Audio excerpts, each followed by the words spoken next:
मैंने एक छोटा सा प्रयास किया है संस्कृत के लिए, क्योंकि मुझे ये बहुत अच्छा लगा और ये छोटी क्लास से बड़ी क्लास में सारे बच्चों के लिए बहुत उपयोगी है।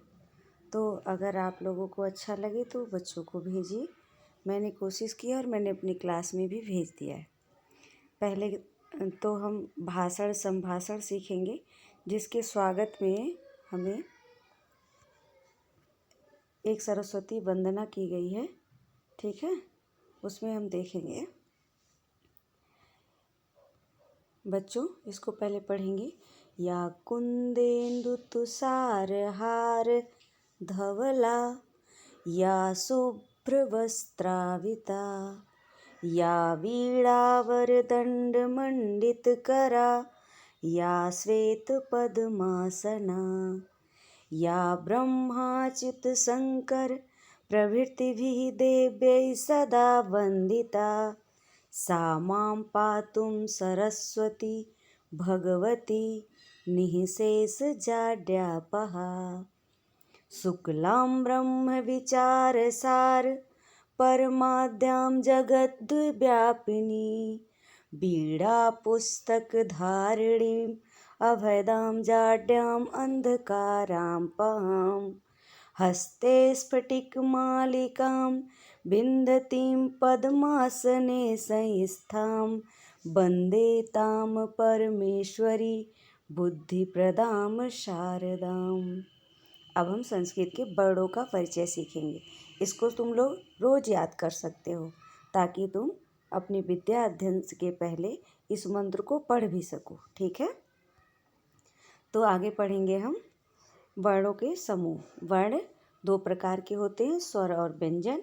स्वर को कहते हैं स्वयं राजते इति स्वरा। इसका मतलब हुआ जो स्वयं अपने आप में पूर्ण होते हैं। राजते मतलब सुंदर लगते हैं, यहाँ पर पूर्ण होना होगा। इति स्वरा, उसको स्वर कहते हैं। अब कह रहे हैं, आगे देखेंगे व्यंजने एवि रीति व्यंजनानि। व्यंजन को कैसे करते हैं तो पहले देखेंगे। एक मिनट। स्वर, स्वर कौन कौन से हैं?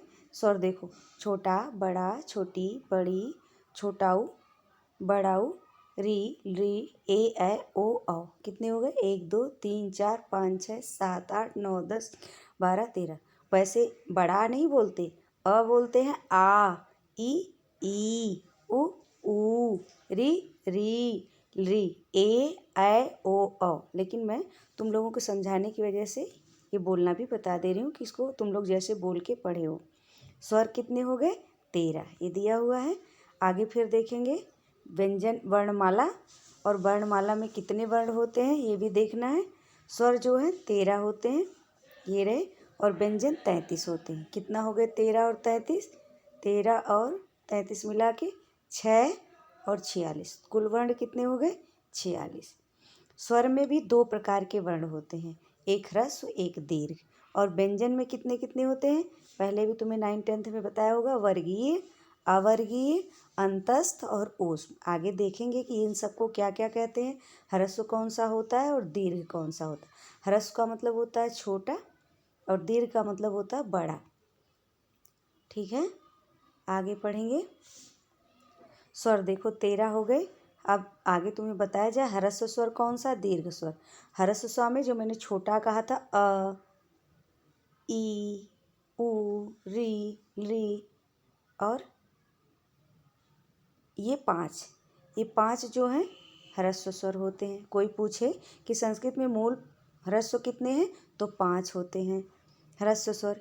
और दीर्घ स्वर लिया जाएगा तो आ, ई, उ, री, ए, ऐ, ओ और औ। ये सारे बड़ी मात्राओं वाले जो हैं वो दीर्घ स्वर होते हैं। जो एक मात्रा वाले होते हैं वो ह्रस्व स्वर होते हैं। आगे पढ़ेंगे व्यंजन कितने होते हैं।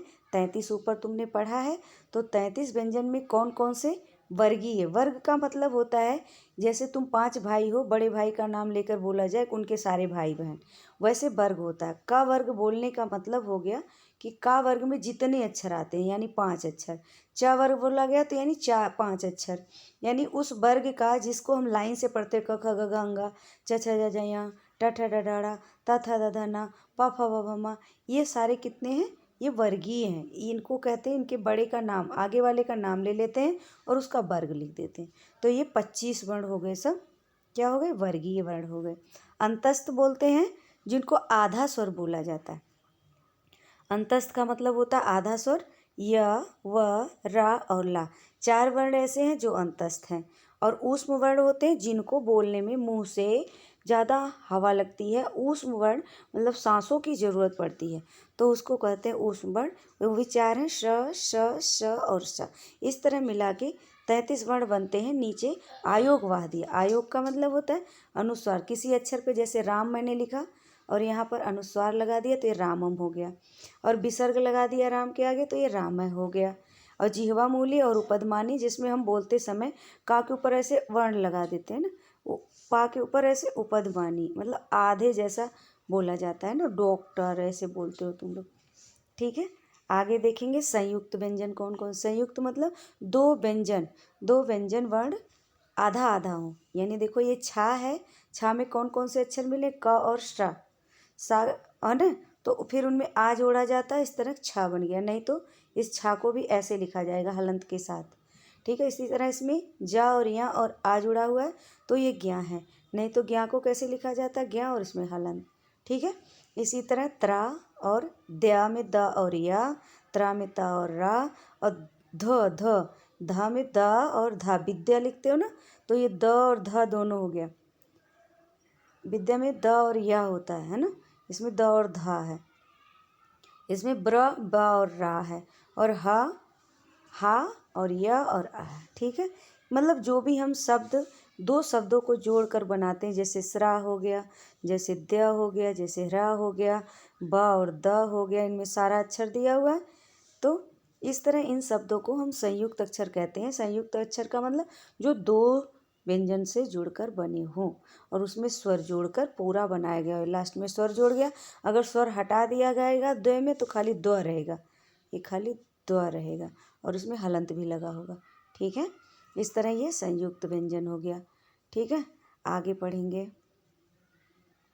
वर्ण विच्छेद कैसे करते हैं।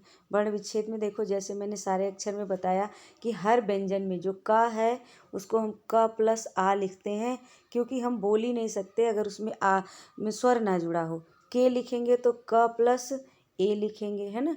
इसी तरह ये अक्षर जब अलग करेंगे तो छ में अभी बताया संयुक्त व्यंजन है, क्या क्या अलग होता है, क और श और आ, है ना। फिर प्लस करेंगे त्र है, ता में र, त्रि में पहले त और र बोलते हैं तब ई बोलते हैं, तो इसलिए त र ई, और फिर य है तो य और आ। इस तरह ये व्यंजन बन गए। अगला इसी तरह तुम बना सकते हो ज्ञानम को। ज्ञा बना था ज और या से, और प्लस में बड़ा आ है तो ज और आधा या और बड़ा आ। उसके बाद क्या है, ना है, ना में हलंत नहीं लगा है तो आ भी निकालेंगे उससे, तो आ निकाल दिया, और माँ आधा है तो माँ को ऐसे आधा ही रख देंगे। इस तरह ज्ञानम बन गया। त्रिशूल भी सीधा, त्र में दो शब्द आते हैं, त और रा, त्रि बना, ई बाद में आ रहा है इसलिए ई बाद में लगा दिया। शू है तो पहले सा और बड़े ऊ की मात्रा, ला में हलंत नहीं है तो ला और आ, और फिर माँ, त्रिशूलम बन गया, ठीक है। आगे देखोगे विद्यालय है, विद्यालय में वाह और ई है तो वाह और ई लिख दिया। द्या, द और या और आ, ठीक है। इसी तरह ल में हलंत नहीं है तो ला और आ, यह में क्या हो गया, या और आ। इस तरह विद्यालय बन गया। इसी तरह बुद्धि भी बना हुआ, ब ऊ बू हो गया, द में धा मिला हुआ, द और धा, और ई बुद्धि। इसी तरह ब्राह्मण में ब्र बोला जाएगा, ब र आ, हरा बोला जा रहा, हा म ह म अ और ड़, ब्राह्मण। इसी तरह हरा ह य, ठीक है। इस तरह हा हरा, ठीक है। ये शब्द तुम्हारे बन गए। अब इसी तरह आगे पढ़ेंगे कि स्वर कितने प्रकार के। अभी तुमने क्या देखा कि वर्ण कितने होते हैं, ह्रस्व और दीर्घ। अभी देखा कि वो दो प्रकार के होते हैं वर्णमाला, पीछे स्वर और व्यंजन। अब पूछ रहा है व्यंजन स्वर कितने प्रकार के होते हैं, तो कहता है स्वर 3 प्रकार के होते हैं, ह्रस्व स्वर, दीर्घ स्वर और प्लुत स्वर, ठीक है। ह्रस्व स्वर में 5 बताया था मैंने, दीर्घ स्वर में क्या बताया था बड़ा आ, बड़ी ई, बड़ा ऊ, री, बड़ी री, ए, ऐ, ओ और औ। और प्लुत में क्या होता है, प्लुत में ओम में देखा होगा ऐसे, ओम में ऐसे चिन्ह बना होता है, इसका मतलब 3 बार किसी चीज़ को बुलाया, जैसे ओम, ठीक है। तो इसलिए उसको प्लुत बोलते हैं। प्लुत का प्रयोग वैदिक लौकिक संस्कृत में नहीं, वैदिक संस्कृत में ज़्यादा होता है। आगे ह्रस्व पढ़ेंगे। ह्रस्व कौन कौन सा है ह्रस्व स्वर में? देखो, ये छोटा, छोटी, छोटा ऊ, री और री। और दीर्घ स्वर में बड़ा, बड़ी, बड़ा ऊ, बड़ी री, ए ओ औ। ये सारे क्या हैं? दीर्घ स्वर हैं। अभी इनको कहते हैं दो मात्रा जिनमें हो, उसको कहते हैं दीर्घ स्वर, यानी जिसको बोलने में जोर लगता हो। ए बोलते हैं, ओ, औ, इसका मतलब इसमें दो मात्रा लग रहा है। और दीर्घ स्वर में क्या होता है? जल्दी से बोल लेते हैं, आधा मात्रा लगता है, जैसे अ, ई, उ, री, है ना। तो इस तरह उसको कहते हैं द्विमात्रा काल उसमें, और दीर्घ में दीर्घ स्वर होता है। ठीक है, उच्चारण में इतना आवश्यक होता है। आगे बोलेंगे हम प्लुत स्वर में। प्लुत स्वर में देखो, सब में 3 3 लगा दिया है, ये तुम्हें जानने की बहुत ज़रूरत नहीं है। प्लुत में आ ऐसे बोलेंगे, ई, उ, री। किसी को बुलाने में अक्सर इसका प्रयोग होता है, राम, आओ, ऐसे ऐसे प्लुत का प्रयोग होता है। ठीक है, तो ये हो गया तुम्हारा प्लुत। आगे पढ़ेंगे हम त्रिमात्रा में। देखो, प्लुत है और प्लुत के उच्चारण में त्रिमात्रा काल आवश्यक होता है। आगे देखेंगे ह्रस्व, दीर्घ और प्लुत। ह्रस्व को छोटा में देखो, छोटा, बड़ा, छोटी री री, और बड़े में बड़ा, बड़ी, री, और ए और ए, ओ और ओ। और इन सब अक्षरों के साथ 3 बार, मतलब 3 से अधिक बार बुलाया जाता है, इसलिए इसको प्लुत कहते हैं। आगे पढ़ेंगे व्यंजन। व्यंजन में पहले स्पर्श व्यंजन, जिनको मैंने वर्ग में बताया था, वो 25 हैं। देखो, ये रहे 25, क ख ग घ च छ ज ज य ट ठ ड ढ त थ द ध न प फ ब म। ये टोटल कितने हैं? 25 है ना। ठीक है, आगे आगे फिर पढ़ेंगे व्यंजन वर्ण। व्यंजन वर्ण में क्या और है? अंतस्थ है और ऊष्म है। इसे भी पहले बता दिया। यारा लावा, श श ह, और अंग को अनुस्वार बोलते हैं, और फिर अह को विसर्ग बोलते हैं। स्वर कितने होते हैं? 13 होते हैं। और व्यंजन कितने होते हैं? व्यंजन वर्ग वाले 25, और अंतस्थ 4, और ऊष्म 4, आयोगवाह 2, और आहत मतलब सारे मिला के 48। इसका मतलब क्या हो गया कि हम 25 को जोड़ लिए, 4 को जोड़ लिए, 25 4 कितना हो गया? 29, और फिर 1 30 3 33, 34 35, यहाँ ही बना दिया। तो आहत्य वर्ण मतलब जो संयुक्त वर्ण थे 4, उनको मिलाकर 38 हो गया। ठीक है, जो हमने अभी पढ़ा था, कक्षा वाला छा और ज्ञ और त्र और श। आगे पढ़ेंगे आ ई उ री ली। ये तुम्हारा माहेश्वर सूत्र है, इसको सूत्र की तरह याद करते हैं। ठीक है, कहेंगे आ ई उ ड री लिक ए औंग ऐ औच, है ना, ऐ वच है वरट लड़ अम अड़ अमंग अम अड़ नम, ऐसे पढ़ेंगे। और फिर पढ़ेंगे झभय घड घस जब गढ़ दस खपय छठत चटतौ कपय सस्सर। ये पाणिनि सूत्र है। क्या है ये? पाणिनि का माहेश्वर सूत्र है। पाणिनि बहुत बड़े व्याकरण शास्त्री थे, व्याकरण के आचार्य थे। इन्होंने शिव जी के डमरू से आवाज़ सुना था और 14 माहेश्वर सूत्र बनाया था। माहेश्वर सूत्र बनाया था। ठीक है, तो ये हो गया तुम्हारा माहेश्वर सूत्र। आगे पढ़ेंगे वर्ण का उच्चारण स्थान। अब देखो, अकुह विसर्जनीय नाम कंठ है। कंठ का मतलब होता है गला, यानी गले से किसको बोला जाता है? आ को, और क ख ग घ अंगा को, इन सबको गले से बोला जाता था। गले पे उंगली रखोगे और बोल के देखो, आ क ख ग घ अंगा, है ना, ये गले से बोला जाता है। और अह और हा को भी गले से ही उच्चारण किया जाता है। तो इसका सूत्र है अकुह विसर्जनीय नाम कंठ है। यहाँ देखो, गला है, इसको पकड़ के बोलोगे तो वही निकलेगा। दूसरा है ईसु यसा नाम तालु। ईसु ईचु यसा नाम तालु, यानी ई चू च छ ज झ य। चू का मतलब होता है, कोई बोले चू तो यानी चा के अंदर जो 5 वर्ण आते हैं। कू बोले तो का के अंदर जो 5 वर्ण आते हैं। और ये या और शा, ये सब तालु से बोले जाते। तालु क्या होता है? जीभ के नीचे बराबर वाला हिस्सा, उसको तालु बोलते हैं। अगर अभी दिखाती हूँ तुम्हें, ये रहा तालु का हिस्सा बराबर का, जो पीछे बिल्कुल पीछे दबा होता है, जहाँ से जीभ निकलती है, वो तालु का हिस्सा है। रीसु रसानाम मूर्धा, कह रहे हैं कि जो री होता है, जब जीभ आधी मुड़ जाती, बोलो री, ट ठ जीभ जाके ऊपर मूर्धा में छू जाती है, तो उसको बोलते हैं तालु। और टू कहने का मतलब ये पांचों वर्ण टू में आते हैं। तो री री ट ठ ड ढ ड़ा रा और शा, ये सब क्या है? ये सब हैं तुम्हारे ऋषु रसाना मूर्धा। ठीक है, ये मूर्धा से बोले जाते हैं। आगे ऋतु लसानाम दंता, ली और तू का मतलब ता के सारे वर्ण त थ द ध न और क्या ला और शा, ये सब कहाँ से बोले जाते हैं? दांत से। दंता मतलब दांत से बोले जाते हैं। आगे पढ़ेंगे। ये देखो दांत दिखा दिया। ता बोलो, त थ द ध, सब में जीभ किसको टच कर रही है? दांत को।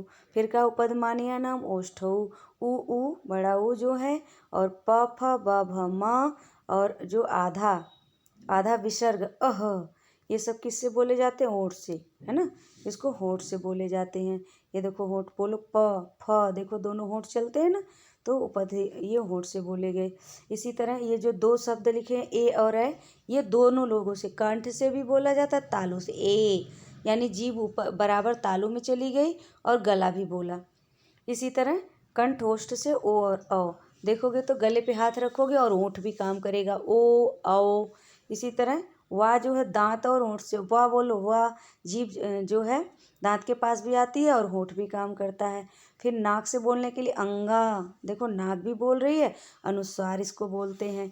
फिर अमंग नासिका च, तो जितने भी नाक से बोलने वाले अक्षर हैं, अंगा म ड़ न य, ये सब क्या होते हैं? ये नाक से बोलने वाले शब्द होते हैं।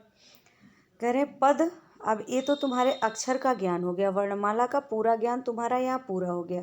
अब हम पद देखते हैं। पद का मतलब जो हम शब्द का निर्माण करते हैं। तो दो प्रकार के पद होते हैं, एक सुबंत होते हैं, एक तिङंत होते हैं। सुबंत में सुप अंत में, यानी सुप में जैसे राम है, राम के लास्ट में सुप लगता है, फिर इनका लोप हो जाता है। ये थोड़ा तुम्हारे लिए टफ पड़ेगा, लेकिन बस इतना जान लो कि सुप और तिंगम ये दो पद होते हैं ना। तो सुप और अंतम ये तो शब्द रूपाणी होता है, और तिग और अंतम जिसमें तिंग रहता है वो क्रिया होती है। ठीक है, जैसे बालकय बालकऊ, रामय रामऊ, ये सब सुप में जाएंगे, और जो पठति लिखति हंसति गायति है ये धातु में जाएंगे। ठीक है, इसको पढ़ेंगे हम। एसाम अंते सुप प्रत्यय ते सुबंता, जैसे रामय, बालकय विद्यालय यानी जिसमें अह इस तरह आएगा, नाम आएगा, तो उसमें बोलते हैं कि ये सुबंत पद है। ऐसे इसी तरह जो तिगंत होते हैं उसमें क्या आते हैं? ती, पचती, खादती, जा गच्छति, रुदती, सुप्तति, है ना, ये सब तिगंत पद हैं। पद और वचन के अनुसार जो तिंग प्रत्यय है वो 18 होते हैं। तुम्हें पढ़ा है ना, पढ़ोगे। पठति पठता है पठंत, पठसी पठता है पठत, पठामी पठाओ पठाम। एक में कितना होता है? 6, 3 3 6 3 9, है ना। और ये प्रत्यय कितना कह रहे हैं कि 18 प्रत्यय होते हैं। तो कैसे 18 प्रत्यय होते हैं? 9 इधर के और 9 आत्मनेपद, 9 परस्मयी पद के, 9 आत्मनेपद के। तो यहाँ तुम्हें दिखा दे रहे हैं। परस्मयी पद में कितना आता है? ती, तस, झी, सिप, थस, थ, मिप, वस्व। कैसे? पठती पठतः पठंती, पठसी पठतः पठत, पठामी पठाओ पठामय। और इस जो लास्ट का सा दिख रहा है इसका लोप हो जाता है। ठीक है, झी में अंति बचता है। ठीक है, और ये पापा माँ जिसमें भी हलंत है उसका लोप हो जाता है। आत्मने पद में इसे एक पठेत पठेताम पठेयु पढ़ते हो ना, वो आत्मने पद का है। तो लास्ट में पठेत ता बच गया, पठेताम ताम बच गया, और पठेयु यू की जगह झ बचा है। उसी तरह आगे थास, आथ, ध्वम, इट, विंग और पठेता पठेत पठेताम पठेयु, पठे पठेतम पठेत, पठेय पठेय पठे, ये बन जाता है पठेयम। तो इट बचता है, पठेय वा बचता है, पठेयम माँ बचता है। ठीक है, जब मैं तुम लोगों को किताबों में शब्द रूप धातु रूप पढ़ाती हूँ तो वहाँ इसको अच्छे से मिला सकते हो। अभी देखो, धातु 3 प्रकार के होते हैं। कौन कौन से प्रकार के होते हैं? पठती, लिखती, खादती, ये नित्य परस्मयी पद में आते हैं। 3 प्रकार का मतलब हो गया कि देखो, एक नित्य जो दोनों में लगता है, एक नित्य जो परस्मयी पद में लगता है, एक जो आत्मनेयी पद में लगता है जो अपने लिए लिखते हैं, और एक जो है दोनों के लिए प्रयोग हो जाता है, आत्मनेयी पद्मनेयी दोनों में।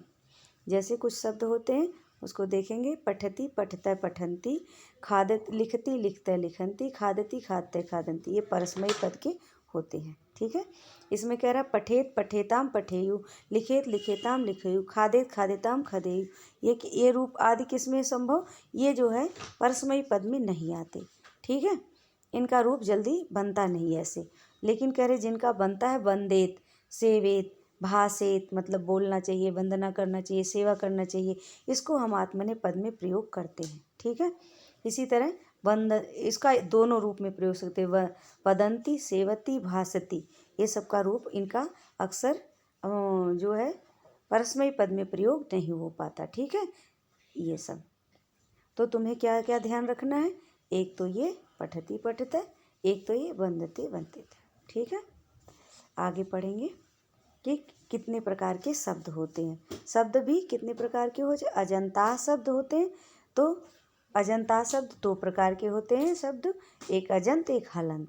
हलंत अजंत क्या होता है, जिसके अंत में स्वर होते हैं, उसमें हलंत नहीं लगता है, इसलिए इसको अजंत बोलते हैं। जैसे बालक में आ है, हरि में ई है, साधु में ऊ है, कतरी में री है, नदी में बड़ी है, देवी में बड़ी है, सखी में बड़ी है, पुत्री में बड़ी है, धेनु में ऊ है, तनु में ऊ है, वधु में ऊ है, तो इसलिए इसको अजंत बोलेंगे। लेकिन हलंत वाले हो जाते हैं जिसके लास्ट में क्या होता है, हलंत शब्द होता है। जैसे राजन में ना क्या है, ना में स्वर नहीं है, इसलिए वो हलंत है। तपस्विन में स्वर नहीं है, गुणिन में स्वर नहीं है, ना में स्वर नहीं है, ता में यहाँ स्वर नहीं है, वाच में स्वर नहीं है, इसलिए इनको जा में स्वर नहीं है, सरित में भी स्वर नहीं है, परिषद में स्वर नहीं, विद्युत में स्वर नहीं, इसलिए इसको क्या कहते हैं, हलंत कहते हैं। तो दो प्रकार के हो गए, अजंता शब्दा, हलंता शब्दा। कह रहे कतिविधा शब्दा संति, तो कितने प्रकार के होते हैं, अजंता में भी 3 प्रकार के होते हैं अजंत, पुल्लिंग, स्त्रीलिंग और नपुंसक लिंग। लिंग 3 प्रकार के हमेशा संस्कृत में होते हैं। हलंत में भी 3 प्रकार के होते हैं, हलंत पुल्लिंग, स्त्रीलिंग और नपुंसक लिंग। ठीक है, आगे पढ़ेंगे। अजांत पुल्लिंग में कौन कौन से आता है, जैसे बालक जो है लड़के का है, इसलिए हरि लड़के के लिए, साधु लड़के के लिए, लड़का मतलब पुरुष, और कत्री भी, कर्ता भी। अजंत स्त्रीलिंग में क्या आएगा, इकारांत और उकारांत। देखो नदी, देवी, सखी, पुत्री, धेनु, वधु। ठीक है, और अजंता नपुंसक लिंग में कौन कौन से आएगा, अस्थि, अक्षी आँख, अस्थि हड्डी, वारी पानी, मधु मतलब मधु शहद, वस्तु मतलब कोई प्रकार की वस्तु। हलंत में इसी तरह आ जाएगा, राजन, तपस्वी, गुणिन और यशस्वी और शक्तिमत, ये हलंत पुल्लिंग है। हलंत स्त्रीलिंग में क्या आएगा, वाच, सृज, सरित, परिषद और विद्युत। इसी तरह हलंत नपुंसक लिंग में क्या आएगा, चक्षु, सद्य, दाम, महत और धनुष। ठीक है, ये आ जाएगा। आगे पढ़ेंगे उपपद विभक्तियाँ क्या होती हैं। थोड़ा सा वीडियो बड़ी हो जा रही है, लेकिन कोई बात नहीं, इसको पढ़ लेने पे तुम्हारे पास सब हल हो जाएगा। ठीक है, देखो विभक्ति, उपपद विभक्ति में क्या होता है, कारक विभक्ति, उपपद विभक्ति, यत्र कर्ता, कर्म, करण, संप्रदान, अपादान, अधिकरण, चायेति, अधिकृत्य जो है विभक्ति प्रवर्तते तत्र कारक विभक्ति इति उच्यते। यानी कारक विभक्ति, उपपद विभक्ति में कर्ता क्या होता है, कर्ता ने बोलते हैं, कर्म को बोलते हैं, को के लिए प्रयोग होते हैं, करण से के लिए होते हैं, संप्रदान के लिए और अपादान से अलग, और अधिकरण में और पर, ऐसे पढ़ते हैं। कर्ता ने कर्म को, करण से, संप्रदान के लिए, अपादान से अलग, अधिकरण में पर, है ना, ये 7 विभक्तियाँ होती हैं। अब इसमें क्या कह रहा है कि विभक्तियों में कुछ ऐसी अक्षर होते हैं जो अगर जुड़े हों तो किसी विभक्ति में हो, किसी भी रूप में हो, लेकिन वो उसी विभक्ति में प्रयोग होते हैं। जैसे परितय, उभयतय, सह, नम, रोचते, विभेति। इसका मीनिंग जान लो। परितय मतलब चारों ओर, उभयतय मतलब दोनों तरफ, सह मतलब साथ, नम मतलब नमस्कार, रोचते मतलब अच्छा लगना, विभेति मतलब डरना, बहि मतलब बाहर निकलना, पुरतय मतलब पूर्व, पृष्ठतय मतलब पीछे, वामतय मतलब बाएं, दक्षिणतय मतलब दाएं, ऊपर मतलब ऊपर, अथय मतलब नीचे, स्नेहत मतलब प्रेम करना, स्नेह करना। इस सब के योग में द्वितीया विभक्ति का प्रयोग होता है। ठीक है, द्वितीया विभक्ति कैसे होती है, बालक बालकौ बालका प्रथमा विभक्ति और बालकम बालकौ बालकान ये द्वितीया विभक्ति। तो द्वितीया विभक्ति का प्रयोग होता है कर्ता, प्रथमा क्रिया, जैसे कि यहाँ गुड़ है, गुड़म, मूल शब्द मान लो गुड़ है, द्वितीया लगेगा तो गुड़म। पिपीलिका है तो यहाँ पर लग जाएगा पिपीलिका, गुड़म, यान है तो यानम, बालिका है तो बालिकाम, और परितय जना संति, कह रहा है यान के चारों तरफ व्यक्ति हैं। सख्य, पिपीलिका, सख्य, यंत्राणी, यानी उभयतय के योग में हमेशा द्वितीया विभक्ति का प्रयोग होता है। ठीक है, आगे मूलतः शब्द द्वितीया विभक्ति में देखेंगे। मार्ग है तो मार्गम हो जाएगा, है ना। प्रथमा, उभयतय में प्रथमा क्रिया होती है, जैसे दीपा, दीपा जो है प्रथमा हो जाएगी। मित्र का मित्रम हो जाएगा, वाटिका का वाटिकाम, अंगुली का अंगुलियाम। ठीक है, अब तुम ऐसे बना सकते हो, मित्रम उभयतः मित्राणि भवन्ति, मित्र के दोनों तरफ मित्र होते हैं, है ना। दीपा का दीपा मार्गम गच्छति, नहीं, दीपा मार्गम उभयतः दृश्यति, दीपा जो है गांव मार्ग के दोनों तरफ देखती है। ऐसे अक्षर बना सकते हो। ठीक है, अब सह के योग में तृतीया विभक्ति लगती है। अगर सह शब्द हो तो उसमें कौन सा लगती है, सह शब्द। जैसे बालक का बालकेन बन जाएगा, बालकेन पिता सह गच्छति। ठीक है, मित्र का मित्रेण हो गया, मित्रेण सह राम गच्छति, मित्र के साथ राम जाता है। ठीक है, इसी तरह बालिकाम, बालिका का बालिकया, बालिकया बालिका अध्यापिका सह पठति, भगिन्या भ्रातृ सह जल्पयति, है ना। आगे बिना के योग में तृतीया विभक्ति होती है। बिना अगर लगा हो शब्द तो वहाँ तृतीया विभक्ति होती है। तृतीया कैसे बनाओगे, अलंकार है तो अलंकारेण लिख दोगे, है ना। तो अलंकारेण बिना मुखम ना शोभते, अलंकार के बिना मुंह अच्छा नहीं लगता। फिर लिखा मंदिर का क्या बना दोगे तृतीया में, मंदिरेण। देव का देवेन, तो मंदिरेण, देव बिना देवा मंदिरेण बिना ना प्रसिद्धति, देवता जो है मंदिर के बिना खुश नहीं होते। माला का क्या हो जाएगा, मालया राजते, माला यानी मालया, माला कहाँ पर, मालया बिना कंठम न राजते, माला के बिना गला सुंदर नहीं लगता, है ना। तो अब ये देखो तुम्हारा एक श्लोक दिया गया है, सत्यम ब्रियात प्रियम ब्रियात ना ब्रियात सत्यम प्रियम, प्रियम चा ना नृतम ब्रियात, ऐसा धर्म सनातन है। कहा है सत्य बोलना चाहिए, प्रिय बोलना चाहिए, परंतु ऐसा सत्य नहीं बोलना चाहिए कैसा, जो अप्रिय हो। ऐसा नहीं किसी काने को काना बोल दो और वो बेचारा रोने लगे, क्योंकि ये तो है तो सत्य लेकिन अप्रिय है, सुनने में अच्छा नहीं लग रहा है, इसलिए अप्रिय सत्य नहीं बोलना चाहिए।